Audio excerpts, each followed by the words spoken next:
मानव समाचार, मानवता के हक में। आज का ये जो कैंप था, हमारे हरदिल अजीज़ साबिक MLA आसिफ शेख रशीद साहब राष्ट्रवादी पार्टी के बैनर तले ये प्रोग्राम रखा गया है। हमने ये जो कैंप रखा है, इसका असल मकसद ये था कि मालेगांव शहर में मज़दूरों का कोई पूछने वाला नहीं है और मज़दूरों का कोई पुसान हाल नहीं है, और मज़दूरों की जो भी स्कीम आती है तो वो मज़दूर तक नहीं पहुंचती है।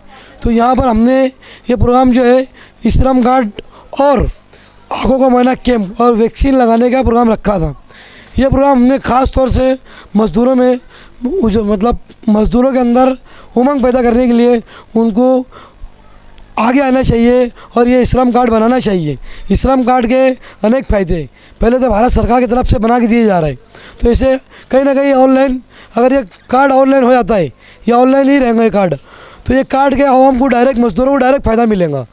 जैसे इस कार्ड के अंदर 2 लाख बीमा पॉलिसी है मज़दूरों के लिए और बहुत से इसमें फ़ायदे हैं। तो हम लोग आवाम के लिए खिदमत करना चाहते हैं, आवाम के लिए आगे आना चाहते हैं, तो इसीलिए हमने झोपड़पट्टी इलाका था, यहाँ पर आँखों का मुआयना कैंप रखा और श्रम कार्ड बनाने का प्रोग्राम रखा। हमारी ये सोच है कि हमारी इजाज़त से आवाम का फ़ायदा हो। आगे इंशाल्लाह हम जो भी प्रोग्राम करेंगे, इंशाल्लाह बड़ा प्रोग्राम करेंगे और जो भी चीज़ वहाँ पे हम रखें कैंपों में, इंशाल्लाह मुफ्त देने की कोशिश करेंगे। इस कैंप के अंदर आँखी के कम से कम 370 से 80 पेशेंट आए और वैक्सीन काफ़ी लोगों ने लगाए और जो श्रम कार्ड था वो 100 से ज़ायद बने।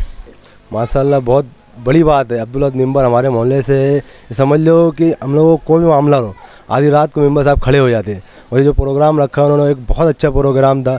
मोहल्ले के लोग, आसपास के लोग यहाँ जमा हुए, इन्होंने सब जो भी था वो करवाया, जबकि ये काम हमारे वार्ड के मेंबर का काम था, मगर उन्होंने आज तक 4.5 साल में ना ध्यान ही दिया। जो भी मामला रहता हमारे मेंबर साहब ही आगे आगे रहते वार्ड के लिए। मैं मोहल्ले की जानिब से बहुत बहुत मुबारकबाद देता हूँ अब्दुल्ला साहब को, जिन्होंने इतना बड़ा प्रोग्राम करवाया।